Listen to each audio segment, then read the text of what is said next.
altas chances.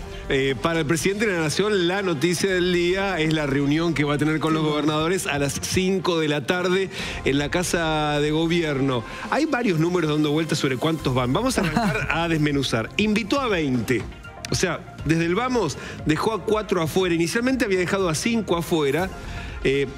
Mencionamos a los 4, a Axel Kicillof, a Melella de Tierra del Fuego, también dejó afuera a Quintela de La Rioja y a Gildo Infran de Formosa. Es decir, los 4 gobernadores más alejados de la Casa Rosada, algunos más kirchneristas. Ahora es muy difícil hablar kirchnerista, porque uno diría que Kicillof sigue siendo kirchnerista. Bueno, tal vez Melella sigue siendo más kirchnerista. Bueno, qué sé yo, Kicillof pareciera ser ahora un referente de un sector del peronismo que quiere alejarse y formar una nueva corriente para ser el próximo candidato. Claro.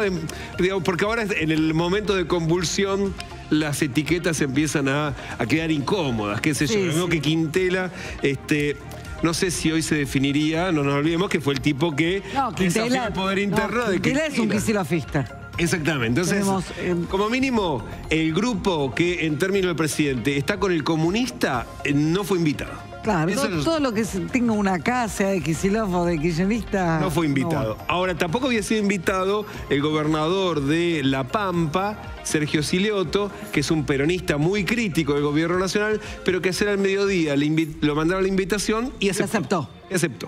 Con lo cual, ahí evidentemente empezó a haber más consultas para empezar a romper precisamente ese bloque del peronismo tan duro con la Casa Rosada. Ahora de los... Recordamos, una nota al pie, ya que estamos hablando de peronismo y del peronismo que fue unido en las últimas elecciones, también aceptaron la invitación rápidamente. Ricardo Jalil, Oscar Jalil se llama el gobernador de Ricardo Jalil, el gobernador de Catamarca. Perdón, Osvaldo Jaldo. Sí. Una pregunta. Que de Tucumán. O sea, ya 2 gobernadores que ya habían prestado votos y diálogos votos y diálogo en 2024, bueno, se había endurecido la postura. Ahora para las elecciones ya rápidamente, bueno, no quedaron tan pegados al bloque más duro, al bloque K, por llamarle K en general. Y lo mismo ahora, después de las elecciones, Zamora también aceptó rápidamente, de Santiago del Estero, y ahora Silioto. Exactamente, así que ahí está el grupo de los que, digamos, no son tan alejados, están un poco menos alejados, digamos, si no tuviese un gradiente de distancia con la Casa Rosada, pero que como mínimo empiezan a volver, ¿no? Y ahora tienen hasta la próxima campaña electoral 1 año y medio para eventualmente ponerse de acuerdo y acercarse un poco más. También, por supuesto, los aliados, los 5 aliados, el gobernador de Entre Ríos, el gobernador de San Luis, que también es un aliado, hubo un acuerdo electoral más allá de que no fueron juntos, Esdero de Chaco, que ahí sí fueron la alianza, fueron los primeros que montaron una alianza electoral, el jefe de gobierno Jorge Macri y por supuesto el gobernador de Mendoza, que no va a estar en la reunión, pero sí su vicegobernadora, porque Cornejo está justo ahora subiéndose a un avión rumbo a Francia. Y después, los que confirmaron, salvo el gobernador de Santa Cruz, Vidal, que todavía no queda claro si va o no, pero los otros 5 integrantes de Provincias Unidas también van a ir. Algunos se tiraron de cabeza a la reunión, otros, bueno, a regañadientes, pero lo cierto es que van a ir. Y ahora hay 2 agendas en simultáneo. Es la agenda de la Casa Rosada y la agenda de los gobernadores. El presidente, por supuesto, está buscando apoyos para el presupuesto para el próximo año, que eso es evidentemente una negociación que va a tener que ver con la agenda de los gobernadores y también la agenda de reformas que el gobierno quiere impulsar. Al menos el gobierno necesita que una de esas reformas empiece a discutirse cuanto antes, porque si no se le empieza a acabar el tiempo de yo vine a hacer grandes reformas y quedan 2 años y pasa volando. Y no son 2 años, está claro en el calendario oficial que lo que no ocurre en 2026 a vistas de lo que pasó en este año electoral, no va a ocurrir en 2027.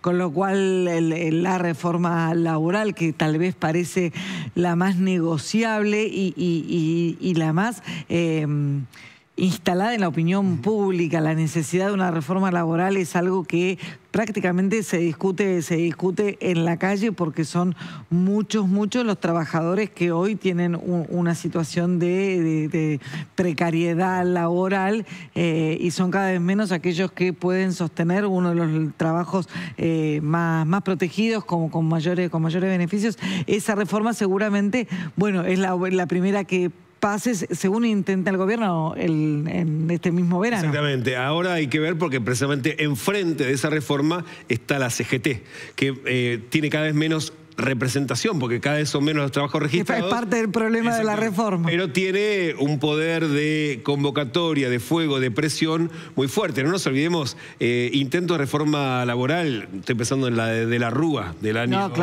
2000, que terminó en un escándalo, ¿se acuerdan? La Habanera. Empezando por la de Menem. Empezando por la de Menem, y esto es el punto. Estamos discutiendo prácticamente una reforma muy similar de la que intentó impulsar Menem hace 30 años. Exactamente, así que hay una agenda de discusión que siempre encuentra esa misma pared, que es cómo sentar a negociar, ni siquiera sentar a negociar a la CGT. Así que nunca hay que marcar, nunca con una CGT y a su vez con un peronismo que es también en la valla de contención de la CGT, y al revés, tan debilitados ambos. Eso es muy cierto, y contextos muy distintos también. Ahora, los gobernadores tienen su agenda y están muy contentos porque delante de ellos hoy también va a estar el ministro Caputo sentado en esa mesa, que venían reclamando: yo voy siempre y cuando el que esté ahí adelante tenga la lapicera de La Plata. Y de hecho, Caputo está previsto que esté, por lo menos está convocado a esa reunión, y los gobernadores quieren que como mínimo les confirmen que las discusiones que empezaron a tener el año pasado, bueno, a ver si se van a confirmar que hay recursos básicamente para obras públicas viales, que es una preocupación muy especial, porque el estado de las rutas nacionales está sumamente deteriorado, y también las rutas provinciales, ¿no? La presencia de Caputo es determinante en este encuentro de gobernadores, porque ha venido ocurriendo para los gobernadores que en el gobierno tenían distintos interlocutores. Por supuesto, el jefe de gabinete, por supuesto, Lisandro Catalán, por supuesto también Santiago Caputo, cuando había que negociar cuestiones que tenían repercusión en el Congreso, y después, contado por el propio Caputo, la cuestión giraba, tenía que pasar por la billetera del Ministerio de Economía, y ahí se trababa todo, porque esto no estaba previsto, y ahí había algo. Entonces ahora los gobernadores quieren asegurarse, y Caputo es consciente, y el gobierno es consciente de esa negociación, de que hay un interlocutor concreto con quien no se cambian las condiciones. Y ese hilo conductor es una figura, por supuesto, que se sabe no va a salir del gabinete, que se sabe va a seguir cumpliendo la misma función, y que además, como vos bien decías, tiene lapicera.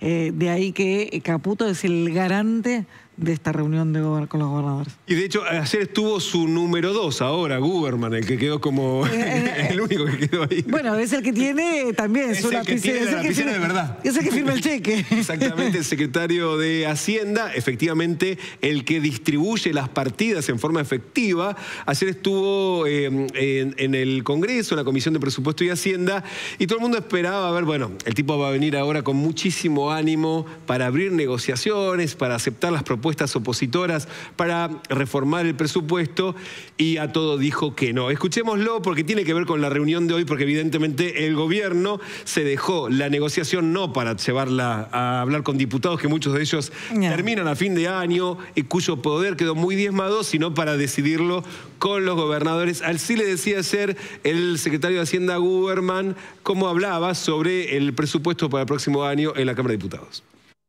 La idea es mantener el compromiso asumido por el presidente de la Nación desde diciembre del 2023 con el equilibrio fiscal. Estamos convencidos que ese es el mejor camino para darle las soluciones que los argentinos necesitan, y que hemos visto afortunadamente validado el fin de semana pasado en la elección legislativa. El diputado Hackman preguntaba por el tema de jubilaciones y pensiones. Hay una, y la diputada Tolosa Paz también hacía algún comentario al respecto.